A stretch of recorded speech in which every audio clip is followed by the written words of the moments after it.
Okay, so I think we'll go ahead and get going in honor of everybody's time. So my name's Tom Fleischner. I'm the executive director of the Natural History Institute, based here in Prescott, Arizona. And this program tonight is a real special treat for us all, and it's a jointly offered by the Institute and the Peregrine Book Company. Um, Here, a wonderful independent bookstore here in Prescott, and so you'll be hearing more about that. I'm gonna turn it over to my friend and colleague Susan Lang here from the Peregrine Company in a moment. Just wanted to cover. I know a lot of people have been on a lot of different Zoom type events, and they're all run a little differently. So I wanted to be clear how we're going to do this. As you know, we've had the chat function on here for people to say hello. In just a few couple minutes here, we're going to be turning that off, just so that it's not a distraction on the sidebar while Tyson and others are talking. But what we are going to do for the question and answer phase, which is of course one of the most important parts of this. If you are not familiar with Zoom, if you look at the sort of a menu bar on the bottom of your Zoom screen towards the right side, there should be a little icon that is Q&A. So that's the question and answer icon. And as we go along, feel free to type in a question as we go, and then a little bit later on, we will be kind of referring to that list and sort of bringing your questions into the discussion. We won't be, just so you know, your image won't be coming up on screen when we do that, so it's fine to be in your pajamas or what have you, but your voices will be heard via us. Okay, so without further ado, I will want to introduce again my friend Susan Lang from the Peregrine Book Company here, who will get us started and introduce our speaker. So Susan. Hi, everyone. Welcome. I'm glad you have joined us this evening for our conversation with Tyson Yunkaporta. I'd also like to acknowledge other Indigenous folks, the Yavapai, Hopi, and Navajo that may have joined us, we hope, and to recognize their elders. And I'd like to thank a bunch of people really quickly before I get to the introduction. I want to thank the Harper publicists, Maxwell Chandley and Melinda Mullen, for all their help in making it possible for this to happen. And especially want to thank, too, the Natural History Institute worked with us to, Bob Ellis, Pat Zemer, Zora Lungareed, Tom Fleischner there. For working with all the intricate details that it takes to make this kind of thing happen. And to Tom again for agreeing to use his moderating skills. Also thank Ty Morris and David Kapot of the Peregrine Book Company for their contributions. And of course, I want to thank Tyson Yunkaporta for agreeing to join us and clear from Australia for this conversation, or in his terms, for yarning with us. And to Jane, who helped the connection wherever she is. Dr. Tyson Yunkaporta belongs to the Appalachian clan of far north Queensland, Australia. Tyson, if I'm not pronouncing things like they do in Australia, you can correct me or just let it go. I don't care. He works as a senior lecturer in Indigenous languages in Deakin University. He's won many awards, such as the Big Ideas Award from the Kevin Rudd Foundation. There are endless labels to describe him: scholar, educator, author, maker of traditional wooden tools, art critic, thinker, and poet are just a few. But in the scope, variety, and diversity of his work, Yunkaporta defies any efforts toward branding, the kind of branding we in Western culture are so apt to do. I'm grateful to him, to you, Tyson, for writing this remarkable book with ideas that this culture so needs to consider as tools for creating a sustainable relationship to the natural world, and grateful that Tyson has come here to discuss them with us. So now Tom Fleischner, the head of the Natural History Institute in Prescott, take over and start the conversation. Great. Thank you, Susan. And thanks again to Peregrine, who is one of our favorite collaborating organizations. We do work together quite often. So Tyson, just want to add my congratulations on this book. If people have not yet seen it, so you can get a hit of the cover. We all highly recommend you get a copy, and the Peregrine Book Company's contact information will be available on here before we're done. Tyson, I just wanted to maybe start by inviting you to reflect just a little bit on the genesis of the book, and how did you come to write this? And particularly, I'm really interested because you mention in the book that written language rewires the human brain, and that it's I might be exaggerating what your point a little bit, but almost as if can be a potential danger in writing things down that are derived from such a long, robust oral tradition. So with those kind of hazards, you might say, in the face of somebody aiming to represent this kind of tradition, you made, what I think is sort of a courageous choice to try to put this down in writing. And so if you could just tell us a little bit about what led to that choice and what led to the book in general, we'd love to hear. So. Oh man, I I mean, as Susan said, my branding's not great, and I really wish I had like a romantic, exotic sort of story to tell you about that, and this sort of wise Aborigine thing, but I'm not that. I'm just a very cheeky boy who's trying not to die on the side of the road in the rain. Yeah, basically the book happened because my woman wanted to get married. We both want to get married, but she wants to have a proper wedding, and we just don't have the money for that. And this publisher, the text publishing in Australia, they contacted me and asked me to write a book because they read an article that I'd written, and it was looking at the works of that Vincent van Gogh, that Dutch artist. I was looking at his work around the seasons, but from an Aboriginal seasonal perspective. And so most of my work does that. It's like I don't, I'm not reporting on our culture for people to look at and say, isn't that pretty? I look back through our own sort of cultural lens, And he said, "Oh, that'd make a good book. Can you write that book for me? I'll give you an advance." And we needed that money, so I said, "Yeah, I'll do that." So yeah, never intended for it to be that.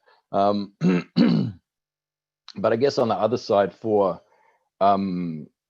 decades now, there's senior elders and knowledge keepers and law keepers in our traditions from all over this continent. In my travels and works all over Australia, they've been passing me these stories and messages to take out, to the world in my travels. And particularly Old Man Juma was a big one. He was half of the symbols in the book, the sandtalk symbols. Sandtalk being, when you draw something on the ground, to convey information in our tradition. They were from him, and sort of he wanted them spread as far and wide as possible. So I kind of saw this book as a chance to sort of settle all the demands on me in a few of my relationships. So A, give my woman the wedding that she wants to have, and B, use the book as a vehicle to get these messages out that these old fellas are giving me to spread, because it was getting pretty hard doing it one-on-one, just traveling around talking to people. That was going pretty slow. But they said that it'd probably only sell 1,000 copies or something, that it was just going to be really small. Like I think initially they did a really small print run. and we didn't really do much publicity or anything like that, but it's just gone on the grapevine, you know, this word of mouth, and it's kind of semi-viral that way, going out into the world, which if I'd known that was going to happen, I would have written it differently, you know, because I wrote it really intimately and trying to come from that that pronoun that we have in Aboriginal languages of that translates as us too, Right. because we've got a few different pronouns in our languages, different ways of saying us depending on who the us is.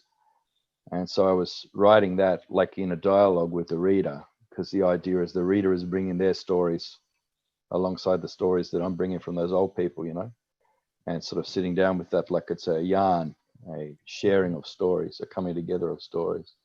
So I wrote it quite intimately with the expectation that I'd be able to meet the obligations of all those relationships, all the little us twos that I made with authors. And now I'm like, I can't keep up. And there's too many people, you know, too many emails, and and I try to talk to everybody, but you can't talk to that many tens of thousands of people. It's just too much. So that's how the book happened.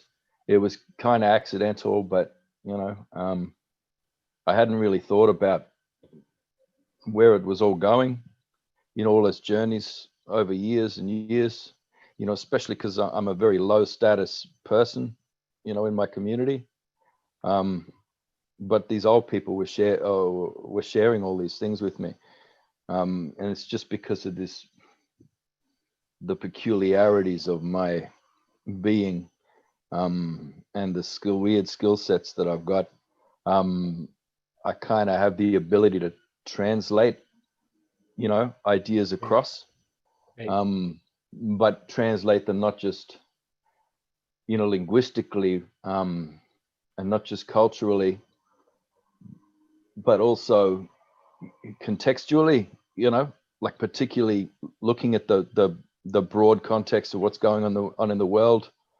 You know, the way the entire biosphere is dying off, and you know, having that complex indigenous lens, way of looking at all these problems and the causes and effects and all the interrelated, you know, variables and all that kind of thing. I can see that, and I can see the pattern of where it's going, and I'm able to sort of bring that pattern, the indigenous pattern, across and you know, make that transferable. You know, because people are like, everybody's looking for this indigenous wisdom, like, you know, indigenous people around the world been, you know, living sustainably on this land for, you know, millennia. For some reason, forgetting that 5 minutes ago, everybody was indigenous in that way. You know, everybody was living sustainably on a land base, in a habitat, as part of that habitat, you know. And that until very recently in human history, the concepts of nature and society were not separate concepts. There weren't even concepts for those things. It was just one thing, you know. So we were embedded in this planet, in this land, that we stand on. And it's just, people are looking for answers for, you know, people who are still carrying a living memory of that. And I don't know, there isn't really anybody who's still living like that. You know, even in the most remote, you know, untouched people who are, you know, still living their customary lifestyles, that the land has changed. You know, there isn't the same abundance that was. There's a massive die-off, extinction going on, that, you know, has sort of changed the way everybody lives. So indigenous people really are just people who are carrying that memory of what it is to live in that way, within that pattern of the land, within that law of the land. And mostly, you know, 99% of us, that's intensely disrupted, and we're not living in the same way. We don't even look the same way that we did, you know, 100 years ago, 50 years ago. You know, but we're carrying that memory. And I probably should take that opportunity to pay respects all around the world to the, you know, original peoples of the land where you are, whether you're in Taiwan, there are still indigenous groups there who are carrying that memory.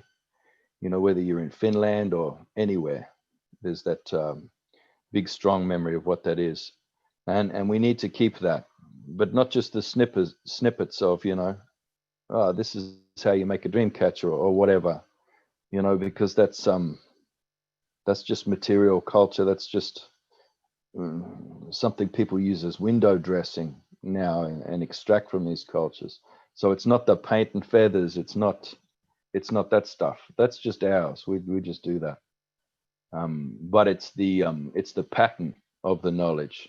It's those patterns of the way of seeing the world, the ways of thinking that are intensely contextual and relational, the ways of being that make you extremely adaptive and constantly adapting and evolving in relation to a constantly changing landscape, which has always been the way of human beings. So I guess when we think about indigenous knowledge at that level, what we're thinking about is actual real human knowledge, not just what the complicated things that have been tinkered over the last century or so, but the real human knowledge, of what it is to be an entity that is of the landscape, and more importantly, an entity that is a custodial species. And that's the most important thing, that that's our ecological niche here. We have to be in that landscape, and we have to be custodians of that landscape. That's why we have that gift of being able to see holistically, be able to see right across the complex dynamic systems that we inhabit, whether these be economies or forest ecologies. It's all one thing. Yeah. So I didn't want to just monologue today. Yeah. It'd be good if this was a bit of a yarn. Yeah. So we're back and forth. And if anybody wants to jump in and say something, so chat or any other way, then go ahead. That's great. As far as those two different reasons you said for the motivations for writing the book, it seems like they're both being incredibly successful, both the one on the home front and also obviously the huge response all over the world that you're having to the book shows that the trust that was placed in you was well founded. Seems it almost seems as though you were sort of anointed by some of the elders because of your translating capability to be able to go out and do that, and it seems like it's been very effective. So my hat's off to you. I'm curious, tying in with what you said about these responsibilities and these sort of custodial responsibilities that indigenous peoples have, and the fact that so many people who do not see themselves as indigenous, but as you say, perhaps were not so long ago, but there's this hunger for it, and so your book I think is providing a great opportunity in that way. And yet it seems to me there's a bit of a tension there for some people, because there's also for a lot of people of good intention, there's also a reluctance or a caution about borrowing things that maybe we don't have a right to borrow, or sometimes going by the moniker of cultural appropriation or what have you. So it's a difficult relation, isn't it? Yeah. It seemed to me in the reading of your book that you were very open to and inviting people in, as the presence of the book itself would suggest. But I was wondering if you had anything you wanted to say about that. Like, is it okay for everybody else to be coming in and trying to take some of this knowledge, and put it into our own context? Yeah, well, I'm not somebody who can give permissions for that kind of things, but everything that's in that book is things that have been, openly shared with me, and it's been requested to share with others. So I think pretty much everything in there should be okay. For people to think through and work with, I guess. But I don't know. I guess it depends how you do it, and it is really difficult, because we're all kind of trapped in these roles, and then they're not just cultural roles, because I find it hard to separate the cultural and the economic, because we're in these sort of economic identities now, rather than cultural ones. And it's the economy that determines your culture, so we're all supposed to be these rugged individuals, these almost like little miniature corporations unto ourselves, each person. And that's part of my thing about this branding business, that I resist that branding. It's more of a culture jam than anything else. And it's just a petty little act of resistance, really. But we're all in these roles, but there's this relation between Indigenous and non-Indigenous, and even just, the imperial sort of center of the Anglosphere, and everything else that lies at the margins of that. It's this extractive imperative. There's this it's kind of like it's economically driven as much as anything else, and nobody really knows any other way to relate. So when we're relating to each other, it's as extractor and extractee. And I don't know, and idiots like me who create these safe spaces to invite people in, it's often inviting destruction, and more extraction. So it's that is an uncomfortable and dangerous space to be in. We're all in a dangerous space. I mean, how can we talk to each other without sitting in that relation? Yes, I was surprised at your willingness, and the willingness of the people that you have learned from, to share a lot of that information.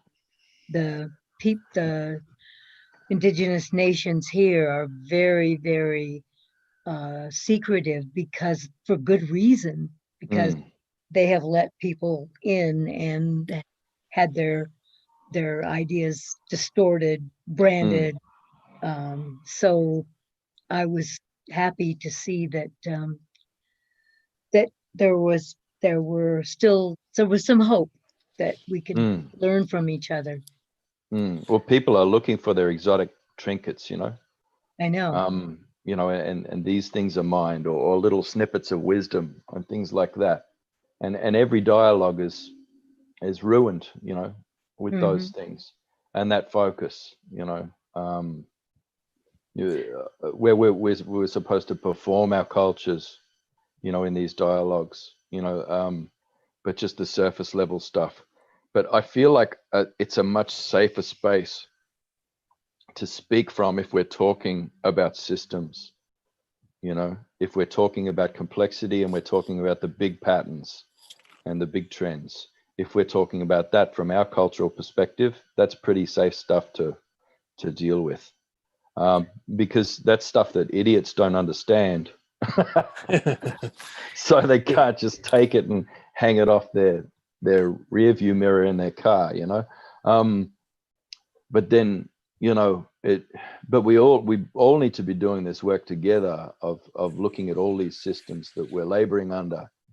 And if we're looking at this problematic relation that we have as a systemic thing, and as an economic sort of pattern that's been imposed on us, and that has set the boundaries of our relationships together, if we look at it like that, rather than policing individual behaviors, policing individual speech, which, I mean, frankly, at the moment, that there's nothing that anybody can say that's right,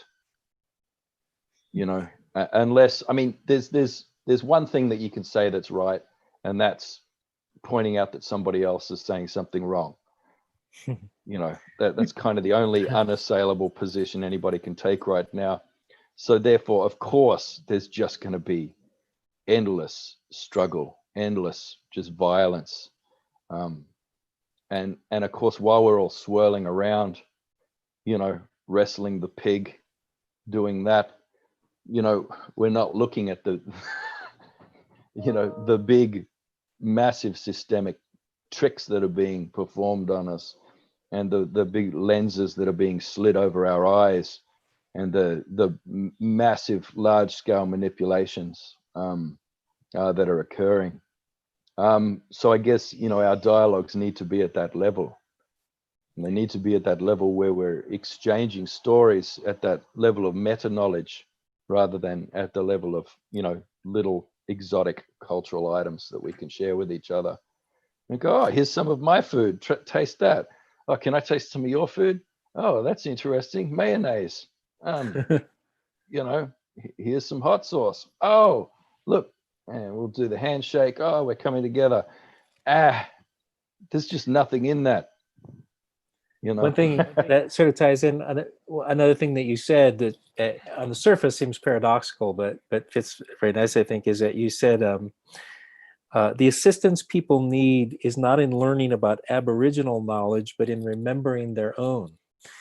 So that's kind of interesting, because there's this hunger that we've been talking about for people to learn what you know, Indigenous people have, and yet it was I thought a very healthy reminder that you know, you've got your own wisdom traditions. Don't forget that.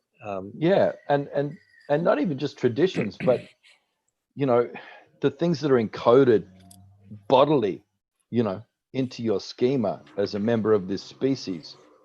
You know, there's, you know, whales know where to go when they're born. You know, nobody's teaching them that. You know, we have the same things in us. You know, you can walk outside and shift your lens to be able to notice what's flowering and what other things are going on in that time, and patterns in the weather. You know, even if you're right in the middle of a city, you know, to actually become the pattern recognition machine that you are, which is what humans are. And it's just a step up from that once you master it, to becoming a custodian. And that's all it is. You know, but people are still trapped in this idea that they've got to mine the margins for this exotica. So there was a woman from Holland who contacted me, and she was like, I need to find, I read your book and I really want to, but I don't know how can I find the Aborigines that I can connect with and learn this wisdom? And I'm like, oh, did you read the book? Like, really? Like, read it again. What's wrong with you? Okay, where are you? So you're in Holland. Okay, do you know any Frisian people? And she's like, oh, I am Frisian. Like, okay, so you have a traditional language that's not Dutch, and you're living in Frisian. Yes, I'm living on Frisian land, and yes, and I look after my wetlands, and then suddenly all this stuff comes out, and it's like, and then she's sending me all these pictures.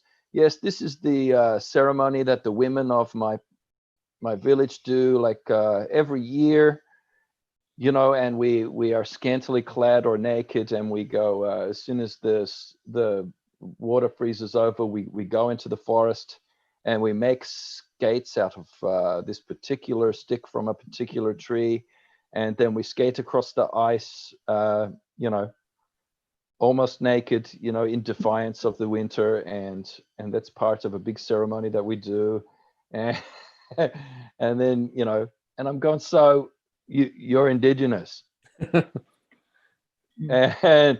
and she's like, you know, yes, but I'm Eastern Frisian, and there's Western Frisians over there. They're a bunch of bastards anyway. They're not even real Frisians. They're descended from Vikings, for fuck's sake, you know, and. And I'm like, oh, so you have, like, you know, factions and lateral violence and denying each other's identity. Yeah, you're definitely Indigenous. You know, so I'm like, why are you looking to me? Why are you looking to the Southern Hemisphere to find your knowledge? It's right there. Just go, be in your place. Are you insane? But even she, like an Indigenous woman, is right there, like trapped under this monolithic idea of this, you know, blackness and whiteness and exoticness and Indigenous is other, that is somewhere else and couldn't possibly be in her, you know, but she's there. That you just touched on something I was interested in hearing a little more about, because you said something in the book that I thought was really great. That you said any move towards sustainability requires less simplistic views of identities, so that we can really see how much diversity we really have. And you specifically called out that the notion of whiteness as being a particularly unhelpful or not useful term. Yeah. And that's of course especially interesting right now, especially here in the United States, with all of the turmoil, constructive turmoil that's going on right now as people try to confront the history of racism here and so on. Yeah. But it also can sometimes become oversimplified, I think. So Yeah. can you share a little bit about how that manifests in your context in Australia or in the Yeah, well, it's confusing because it's in our language. I know you asked that question about language earlier that I never answered, but the English language is very limiting, and and we have, a lot of the terms that we have are left over from an age that doesn't exist anymore, and so we have very simplistic terms that don't quite define what our relationship is. These complex relationships. I don't know. So you've got in Africa, you've got the Namadi people, and they're fair-skinned people, live in the desert. They got hunting dogs, and they live a traditional lifestyle. But they're being colonized and genocided by black colonists, black imperialists who are stealing their land and destroying their culture and their people. There's this and I talk about the Same people. All over Europe there are indigenous peoples. There's and all throughout Asia, pretty much everywhere on the planet, you've got this relation going on, this wrong relation, and it's not divided very well along the terms that we use to describe it. And I guess, it's these, cultural identities that has become part of this neoliberal kind of mechanism of branding, where whatever your intersectionalities are, or, that these things become part of your brand now more than anything else, but the branding occurs, under these centuries old rubric. Just doesn't make any sense.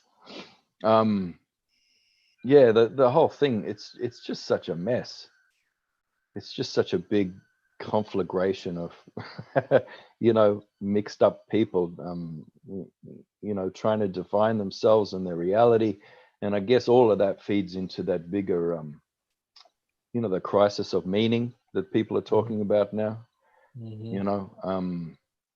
We've woken up and looked around us, and this social fragmentation of the last 3 decades or so has taken its toll, and we're all these little individuals who are claiming identities belonging to these groups that are fragmented anyway, and they're really just a collection of artifacts and signifiers that are starting to lose meaning. So someone has go ahead. I was going to ask a question that came in, but you go ahead. I'll ask it afterwards.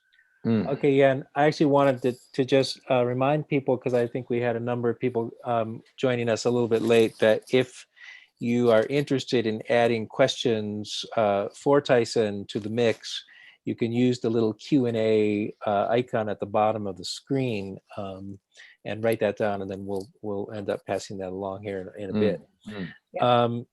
But Tyson, before we get to that, I just want to, you I think make a lot of great gestures in the book towards how and where we need to change, and some of the ways towards doing that. And you make a very strong and repeated point about the crucial importance of story and larger narratives in cultures.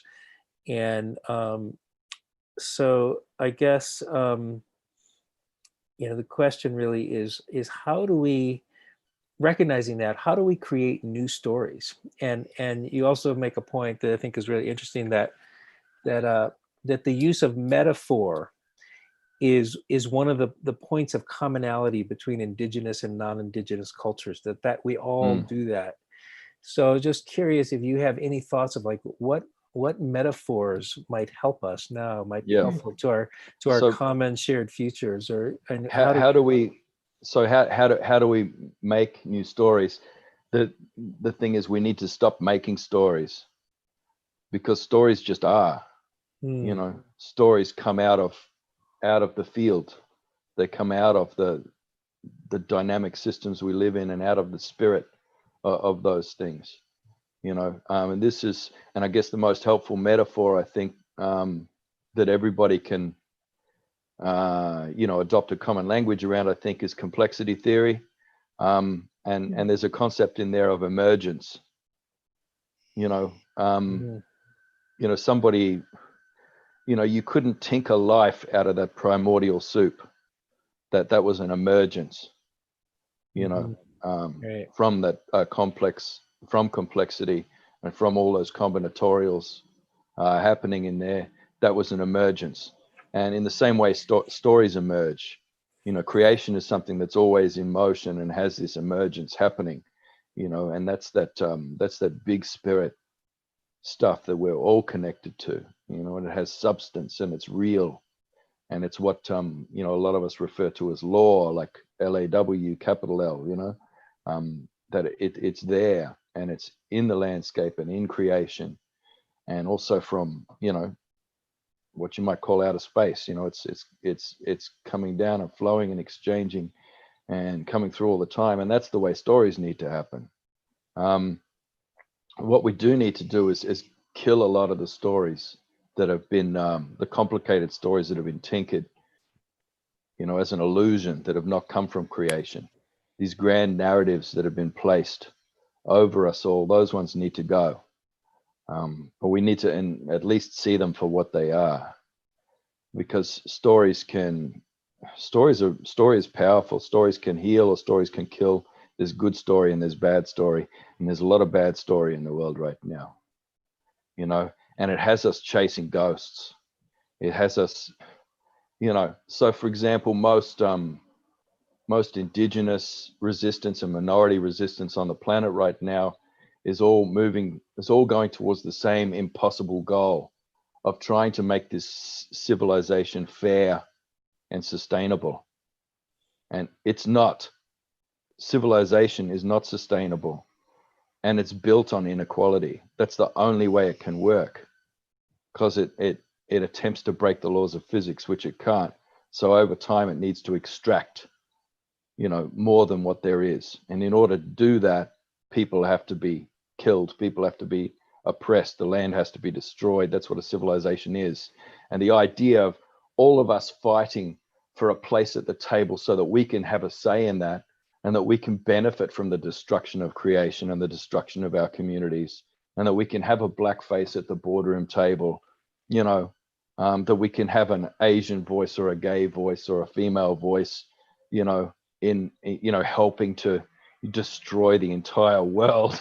And that's inclusivity, you know. So inclusivity always occurs, you know, during the decline of any civilization.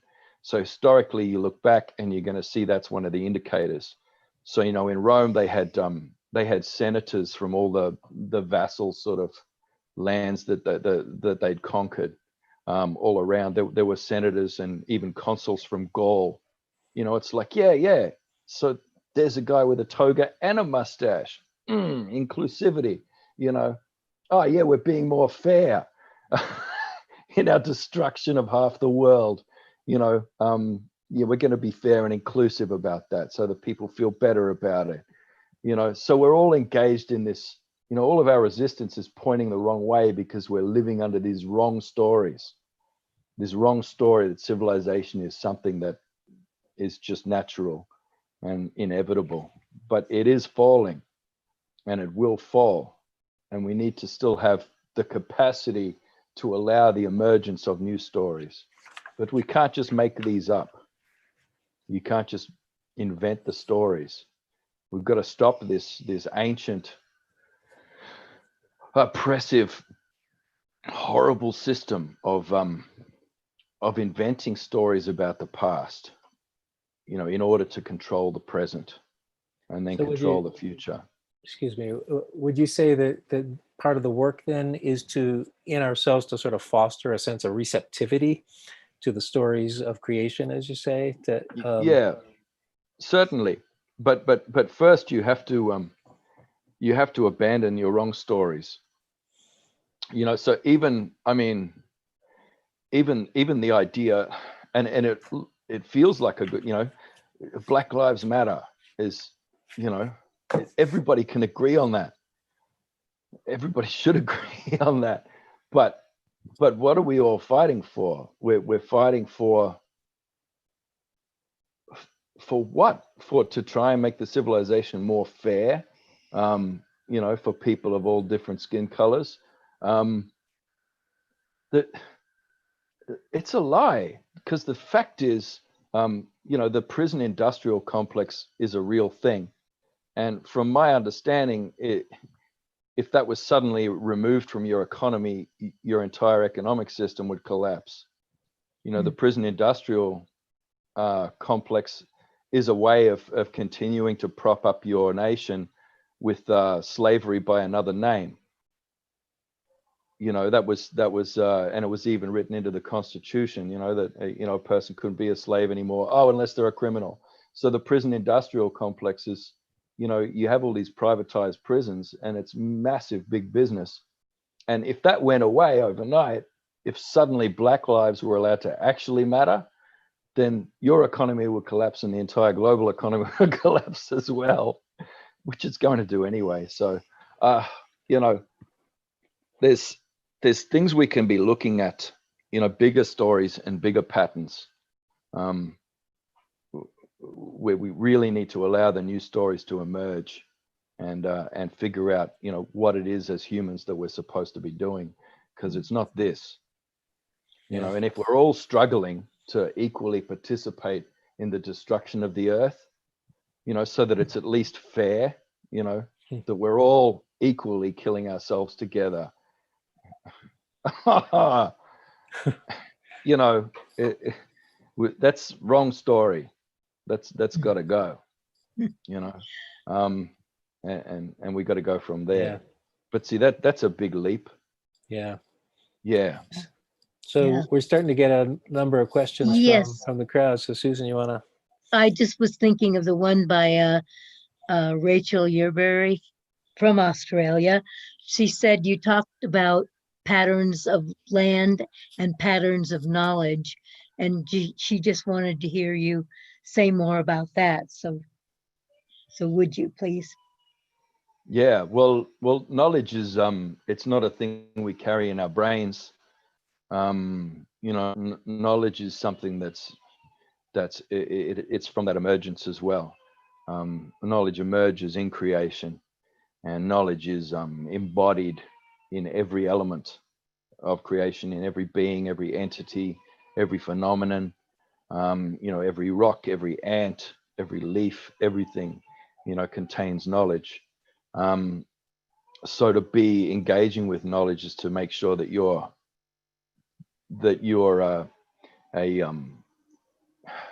a fully aware, embedded part of that creation. And when you're embedded in it and you're embodied within that knowledge, then you see the pattern. You see the patterns of knowledge, and they're in everything, if that makes any sense. So in the book, in order to do that, you know, I make the writing of that book a very what they call haptic activity. So that haptic cognition is a scientific term referring to neural processes that happen outside of the brain. And so there are several species that do this. You know, there's some otters and a few different kinds of simians. And I think starfish also have that, what they're calling distributed cognition. You know, the cognition is not just contained within your brain or even within your body. You know, so a lot of people are trying to break down that mind body sort of barrier culturally to understand the way your mind goes through your body, but it doesn't just do that. It goes out into the world around you. And it's embodied not just in the things, but in the spaces in between things. It's in the relationships between things. I was talking to a Samoan fella yesterday. He was saying, I think their word for it is va. And he said that you learn it from when you're a little kid and your mum takes you down to the beach and teaches you what that word means, where you're standing at the water's edge and you're coming into an awareness of your feet in the sand. And then that water comes up, that wave comes up and washes over your feet and the sand. And there's a space in between those three things, between your feet and the sand and that water, and you're feeling that relation. And that's how you come into that understanding that there is knowledge in the spaces in between things that aren't really spaces, they're connections. There's knowledge carried in that. And I mean, this is, I really like the work of Nora Bateson. If anyone's come across the concept of warm data, which is kind of really taking off virally globally at the moment. And warm data is a way of quantifiably measuring the knowledge, the information that lies in the relationships between people and things. It's really exciting. So that knowledge is dynamic. It's not something that's visible, but people are finding ways of measuring it. There's also integrated into information theory. If you look that one up, that's really interesting. They've found a way to quantify the consciousness of all things. So they can mathematically measure the consciousness of a rock now through integrated. And I know that sounds like a snowflake thing, like a woo-woo thing, but it's really not. These are some of the, world's top scientists who are working on defining what consciousness is. And it's pretty exciting work. So they've got all these mathematical formulas and ways of actually measuring consciousness in things, what we're calling consciousness. But this comes back to the problems with English, is that that word and all those other words that are just abstracts, all these abstract nouns that aren't connected to anything. Consciousness is not a good way. It's not the same as that Samoan idea of va and being at the water's edge and that experiential haptic knowledge of what that relation is. And that's just the first of 5 stages of coming into knowing about that concept in the Samoan way. So yeah, it's a very big field, and I guess English language is a difficult thing to try and explore this in, but even more so, print is a difficult thing because you come across some problems, some ontological problems of freezing knowledge in a time and place. So I mean, my book is a moment in time from ages ago, and all the actual knowledge of that book, there's a lot more to it, but then it's also something that's really dynamic and it's changed. The knowledge of that book has changed with so many of these yarns that I'm not even involved with. Other people are having these yarns all over, and that knowledge is changed. It's living. It's a living, breathing thing, and it's taken its own life. There's 1,000 volumes of that book now, and it's the book itself is just almost a record of one point in time in the constant motion and growth of that knowledge. There's someone who's asking about language, the English language being limiting, as you say, and doesn't capture the complexity of our experience. If you had an ideal language, she wants to know, that would reflect the complexity of our histories and our lives, and I'll add the land. What would it look like? Well, they're everywhere. There's a lot of them, and it's any language that is a regional language rather than a national language. Mm-hmm. So if you're looking at I guess what they call in Europe provinces or whatever. But if you look at regions that, and you always look at the boundaries of these things, and they don't seem to make any sense how those borders formed. But usually they're encompassing a bioregion, and the language of that bioregion has developed to completely reflect and describe creation in that place. And so the language is coming from that land. It's a place-based language. And you see these everywhere. There's heaps of them. There's 500 different ones in Australia. There's, I think if you ever go to, but even when you go to Europe, you can see people's accents are affected regionally by the landscape is still shaping them. So even in Britain, where English comes from, everyone's forced to speak English, and they've forgotten their original languages and the languages of those places. There would have been, 20 different languages at least in Britain originally, but everyone's speaking English there now. But they're very different Englishes. You see the land is still shaping people's accents in those bioregions. But English itself is a trade Creole, and it's placeless. It's something that's developed out of this big project of creating the Anglosphere, which is a big placeless sort of skin of wrong story that's stretched around the planet. And you can see that coming out historically out of what happened with Cecil Rhodes in Zimbabwe.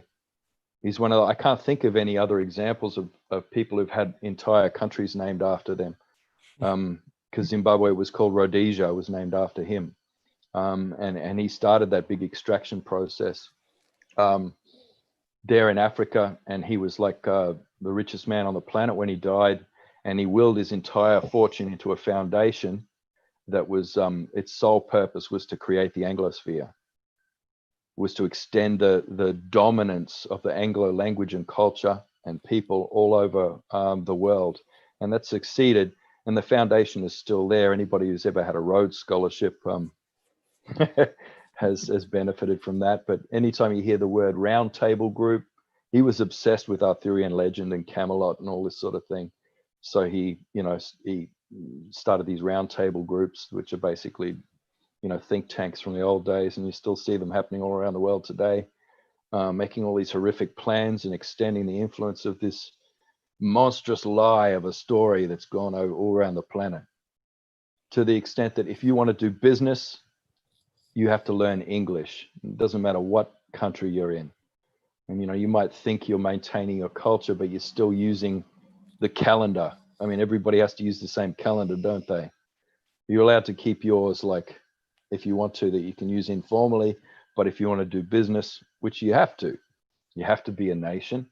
And that nation has to have, a few standard things. It has to have a central bank and a flag and a national anthem and all these recognizable institutions that are the same as, throughout the rest of the Anglosphere.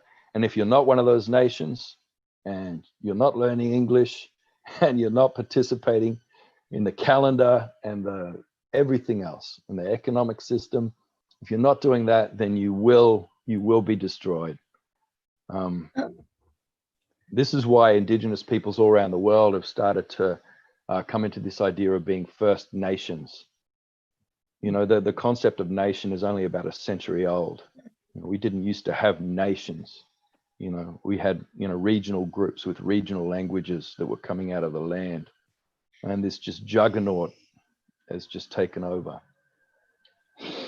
So, go ahead. I'll sorry. save mine. I was just going to say, we're getting quite a few questions from the audience. Yeah. So, I'd be interested to hear. Susan We've asked two of them. Kind of come in a few times. Well, one thing I would you say that one of the things that's happened with cities and with English being the placeless language is what we don't have is that relationship that pays attention to and discovers the patterns and has a community of people who also have looked at those patterns, and that is the right story. They develop these stories that are related to the place that they are at. Mm. And that's the regional thing you're talking about, I think. Yeah, yeah. But the wrong story has taken over. Yeah, but there's also, it's important to note that these regions traditionally throughout human history have been quite syndicated with other regions. So that, there's a lot of exchange between the regions and, you know, ambassadorship kind of stuff going on there. But definitely trade and trade routes and all these things that extend the sphere of trust beyond your bioregion and out to many other bioregions. And that was the economic system before. See, an economic system is a way of, it's basically about trust. You know, I'll do this and then you'll do that, and I can trust you to do that. Yeah, and I guess as these massive nations developed, and of course a lot of horrible things had to be done, you know, trust broke down, so we needed these monetary systems to be able to guarantee that that trust, to be able to extend that sphere of trust globally, which has been quite disastrous because it's fairly untrustworthy anyway. Yeah. So just a sort of timekeeping note, we have a half a dozen questions here from folks that we'd really like to get to, and Yeah, keep them coming. Yeah, that's that might be about as far as we get, just because of everybody's time. So We've done we'll two see. of them. Yeah. So Michelle McFadden asked a while back, why do the grand stories need to go? Are you talking about cultural stories, like that there need to be winners and losers, or that some people are more worthy than others? Or are you talking about grand stories like the great novels and myths and fairy tales? No, not those. Just so mainly the big myths that hold civilization in place. So, for example, the biggest, most destructive grand narrative is the story of progress, the idea of progress. You know, and this is, you know, the thing that puts our time onto an arrow of time, and it's part of the problem of print language. You know, so print language was invented to try and control the present by forcing our time into a straight line. So, you know, you control the stories of the past, and you make sure that you show that the past was really crappy and that now is better. And then you guarantee that, well, every day things are going to get better and better. We are going to get better. We're going to develop and, you know, evolve. So there's this idea of progress, but that has to be grounded in a wrong story of primitivism too, so that, you know, your past was brutish and savage and horrible and violent, and where, you know, civilization is bringing you out of that and developing your brain and your mind so that you're so much smarter than your ancestors were. And that's a lie, because civilization devolves people. So it's those grand narratives. It's not, I mean, and they're contained, I guess, in the works of the canon. Yeah, but I'm not talking about, you know, getting rid of all the old legends or attacking the great works or anything like that. It's more about those big narratives, those grand narratives. Yeah, those big lies. There's someone, Sally Stockwell wants to know, with so many people living largely disconnected from the natural world, how can they tap into indigenous knowledge and use that knowledge in today's world? Yeah, well, I guess it starts with not looking elsewhere. You know, so not looking to the margins and to the edges of society, although it is good to share stories, you know, across with as many different groups of people as you can. But it's mostly about finding that within yourself, about what it really is to be human, and about what it is, you know, to be coming back into our role as the custodial species of the planet. It's to start to, you know, recognize your relation, not just to other humans, all other humans, but also to non-human entities or the non-human beings. that we're all supposed to be in this dynamic relation with, and this custodial relation. It's simply coming into that. I think on behalf of the Natural History Institute, I would say that the practice of natural history that we define as a practice of attentiveness and receptivity to the world around us is a step in that direction, because of how it fosters humility and attentiveness and awareness of diversity and so on. So. Yeah, and I guess it's all tied in with those previous questions. Like once you free yourself from the big narratives, then this narrative of a primitive past, where no woman was safe, and that it's just like this idea that we're just these monkeys in clothes, this idea that we're these basically there's this thin civilized veneer over these primitive savages who, like, if left to our own devices, it would just be violence and rape and murder like it was in the past. That's not what the past was. We didn't evolve to become these beings. If you into natural history, you look at how things evolve perfectly to match their environment and their ecological niche. So how do we evolve to be pretty weak? I mean, physically, we're quite weak compared to most animals. We're we have this massive brain. What kind of lifestyle would have to have been living for at least 500,000 years to develop this body and this mind that we have? And you start asking yourself those questions, then the old stories don't stand up anymore. They fall apart. But particularly, and I guess it came out of what I was just saying, this big lie story about what it is to be man and what it is to be woman. These grand narratives around gender that have divided half the planet against itself. Where we've got half of our human population dominating aggressively the other half of the population. So in the same way that that an imperial culture will dominate, destroy, and enslave another culture or another group of people. This is what this Anglosphere, this global culture is demanding of us as men, is to terrorize anybody that's female, and most women are living in fear and having to build their lives around that, around protective behaviors that mean that they can't move like the being that they're supposed to be in the world. In Aboriginal culture, that mother, that woman, is at the center of all things. She's the one who makes life. She's and she's supposed to have all this power and autonomy and authority, and that's just not there in this culture right now. Women are forced to live in fear. I had a story about that I was thinking about this morning, but I don't think we have time.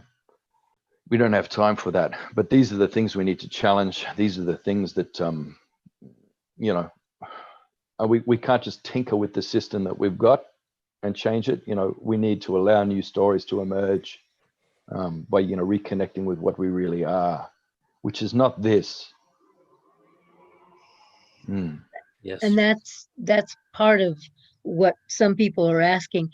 And it's really difficult, I think, having read your book, where everything belongs to everything else, to answer some of the questions. But one person has asked if there's any favorite story or allegory metaphor that you would care to share with us. Well, There's a there lot is in your book. Yeah, well, there's that that story is from the Barkindji people. It was shared with me from Western New South Wales. It was a story of a time where all the different tribes from around that region and even out a bit further, that they all came together for a ceremony, and they sort of settled in one place, but then they stayed there, because there was so much abundance. They just ended up creating this sedentary, pretty much like a civilization, basically, where they were sitting in one place. They stopped moving with the land. They stopped speaking all their different languages, and they started speaking just one language. And so they lost their diversity, and they lost their mobility and their ability to adapt. Unfortunately, what happens is the land moves, and if you're no longer living a life, or you no longer have a culture that moves with the land, then the land will move you in pretty cataclysmic ways. So when there was a meteor strike near there, instead of the people being distributed around the land with lots of diversity that could recover from such a thing, this group of people was almost wiped out. And so they learned that lesson there. And that dreaming story talks about all the different, it talks about the heat burning marks into different goannas, which are like big monitor lizards, to remind people of maintaining that diversity. And to me, that's a story that's all around the world. It's in the Bible. It's that Tower of Babel is the same story. If you don't maintain your diversity, and you're not moving with the land and being, of the land and of the landscape, then, you are, you're not going to last. If you're not moving with the land will move you. And I think that's one of the big central stories I think that all human beings carry in every culture around the planet. You find that one repeated everywhere. Mm. Eric Hallman asked a question I think you sort of addressed along the way, but put out there again. He said, would you agree that each of us is an indigenous person to our own place and time? Yeah, but see, there's that problem with English again. It's that term indigenous. And then, but all the, I don't know. I hesitate to like, so yeah, like look, I think a non-indigenous person is just a domesticated human that's been removed from a memory of living sustainably on a land base. That's my definition, but a lot of people have a lot of different definitions. And, I'm not going to sit here and say, yeah, bros, you're indigenous. So that he then goes on Twitter and says like, oh, Tyson Yunkaporta says I'm indigenous too. And sort of use that to try and eclipse other people's identities and experience and lived reality. I don't know this fella. He might, we have an extreme right-wing politician in Australia, who just sort of completely. Luckily, we don't have those here, No. Denies the legitimacy pretty much of all, indigenous people in Australia by saying, well, we're all indigenous. If we're born here, you're indigenous. That's it, and it just kind of washes over this problematic extractive relation that we have with each other, that is a reality that we all have to deal with and live with in some way. You can ignore it, or you can actually be in the reality and try and react to that. And I think a lot of people try and just wash it over because they don't like discomfort. But I guess you got to be comfortable with a bit of cognitive dissonance. We're in times where the only cognition that any of us are able to have is dissonant. So if you're comfortable with any idea you have, then you're an idiot. You're living a lie. So just, be uncomfortable. Struggle with these things a bit. And let's say you're doing some inner work and, you get in touch with your real humanity and you start to live in connected, related ways. You're going to ruin that if you run out into the world and start posting about it. Oh, I'm indigenous. Yeah, all right, man. Whatever. Hey.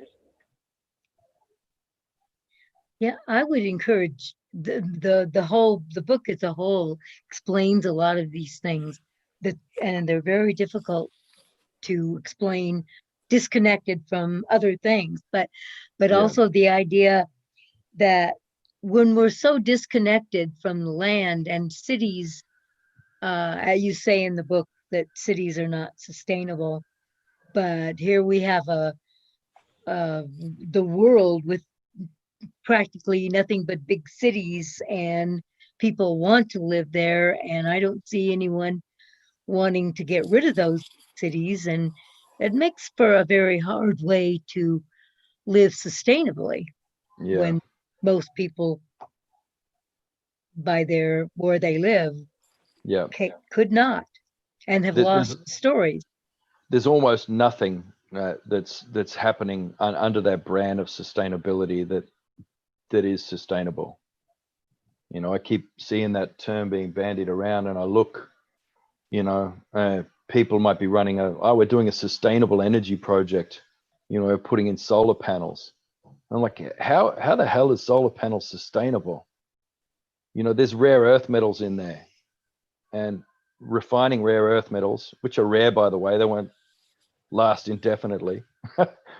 And they have to be replaced every couple of decades or something. Oh my God, refining the rare earth metals produces radioactive waste. You might as well be just put in a nuclear power plant. You know, it's solar panels aren't sustainable. You know, none of this stuff is sustainable. So just don't use the word unless you mean it. You know, pastoralism is a sustainable way of life. You know, foraging is a sustainable way of life. There are forms of agriculture that are sustainable, you know, and I mean, the words. So, these are sustainable things, but you know, the systems that we have in place now are not sustainable. And people, you know, there's what people think they want, and then there's what they're really longing for. You know, and I think if you've been given limited poisoned stories and you're like, oh, people want to live in cities, well, they don't know what else there is. They have no other stories because other stories haven't been allowed to emerge. So you know, it's the best work you can do is to create spaces that are grounded in reality from which new stories can emerge, and allow these stories to just get out there and glitch this matrix slightly and just see what can fall out of there. You know, because if we don't allow that emergence to happen, I mean, pretty damn quick, we got some problem. So we have 3 questions from the audience. So I think a couple of them have been waiting for a while. So I think we'll try to get to those 3, and then I think by the time we're done there, we'll have been going for about an hour and a half, and probably be good to tie things up. So Barbara Jacobson says, keeping and carrying the memory I love, even though my ancestors traveled up from Africa to Europe and Scandinavia, where is my land? And my few close relatives and children seem disinterested. So how does one preserve the memory, the knowledge? I know some is just in there. Perhaps I need to speak more of what I may intuitively know to my grandchildren. See, that's the thing about diaspora, and pretty much most humans on the planet are diasporic right now. You know, so you're bringing patterns from another place into dialogue with the patterns of a new place, and things emerge from that dialogue. You know, a lot of people, you know, feel lost about that, the conflict of their you know, their biological identity with things coming together. You know, it's that's why any complex dynamic system, you know, survives by through diversity, through very diverse nodes throughout that system coming together, which, you know, and the more different those things are that come together, the more dynamic the relation is, the more creative it is, and the more emergence you get. Yeah, so I guess I would say to her that if she's carrying that pattern from that other place, and she's bringing that into dialogue with the pattern of where she is, then things will emerge from that. And one of the things that will emerge from that is her children and their way of being in the world. That is a product of that combinatorial, and that's a beautiful thing. I've got kids who aren't interested too. I know. Like I understand that frustration. Yeah, I got a couple of grown kids that aren't interested in my way at all. Yeah. So John Armstrong asks you if you have seen the Clever Man series, and what is your view of that story in terms of lateral violence and hubris, plus the unwise revelation of sacred energy. Should that be gotten rid of or shared more? Yeah, well, that's the thing. There's a lot in that. I wrote a review of that series, of the second season when that came out, I recall. Yeah, that was a really funny. That was a good show, that one. But yeah, I think that was one of the more important things coming out of that show, was that understanding of the extractive relation, that occurs between the dominant culture and the indigenous culture, and where sharing is often, it's done in good faith, but it results in pretty horrible things happening. And you'll find that with every indigenous group on the planet. When invaders first arrive, we're very bloody generous. And generous even after there's been massacres and attempted genocides and just horrific things happen. A lot of people continue to be so generous. And I don't know, I never believed that Bible story of turn the other cheek. Turn the other cheek if you want. You're definitely going to get that other cheek slapped, but not only that, you're probably going to get kicked in the nuts and hospitalized as well, if not killed. But at the same time, to go the other way and come out swinging, that results often in exactly the same result. So, I don't know. That, like I keep saying, there are big stories driving these things, wrong stories, and it's understanding. If you can see them for the illusion they are, then you get past all that other stuff. Hubris, lateral violence, that's oppressed people taking on aspects of the dominant culture, taking on aspects of the grand narratives and lies, and we're all guilty of that. Yeah, it's just where you draw that line in the sand to try and keep yourself human, some part of you human. Yeah. The last question, can I ask it? Yeah. Yeah. It's a great closer. Luana Durbin wants to know, she said, do you see anything positive that you can see, something going on positive? Please, she says. Yeah, heaps of things, all these movements that are happening around the world and that have been happening, for a decade or more now. You see these movements come out, and then people see the demise of the brand of that movement, and they assume that movement finished and was a failure in some way. But what I've seen in the pattern of things, when I look at all these movements, I see that they don't die with the branding, that they're actually liberated by the death of the brand. So do you remember the brand Occupy? Yeah. Yeah, the brand died. It failed spectacularly. But the movement itself, I don't know if anybody's been tracking the way that went into spore mode and the amazing things that have come out from that. So the alumni of the Occupy movement have been producing amazing innovations all around the planet, from just the Inspiral, software stuff out of New Zealand. That came out of the Occupy movement. So basically what came out of the Occupy movement was a distributed model of governance that could work across all cultures and all different kinds of people. Really exciting. A really strong decentralizing imperative came out of that.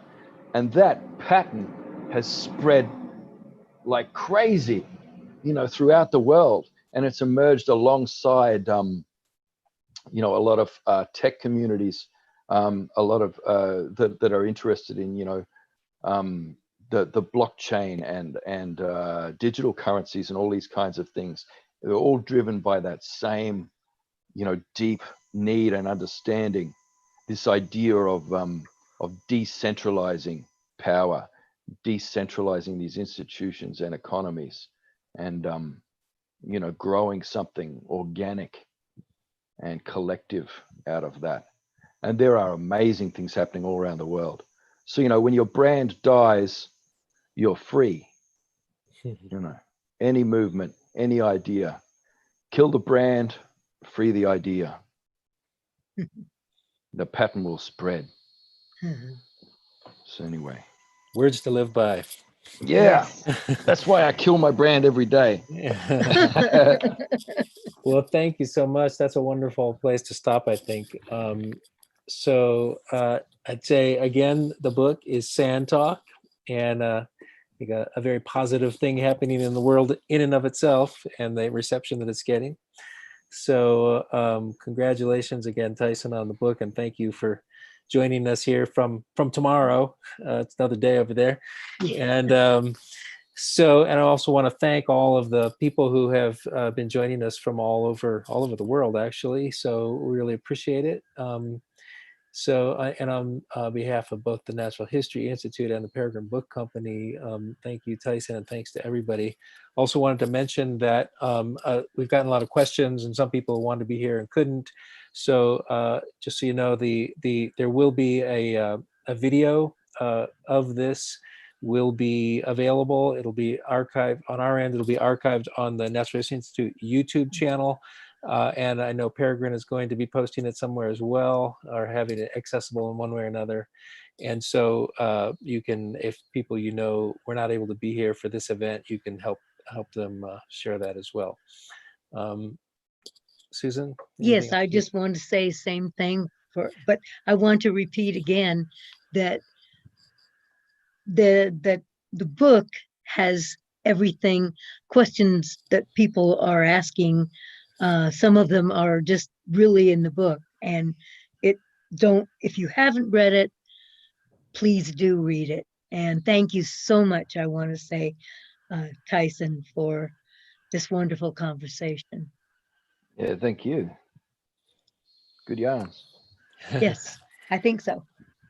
So with that, we will say good night or good morning, wherever, depending on where you are. And thank you, everyone. Thank you, Peregrine. Thank you, Tyson.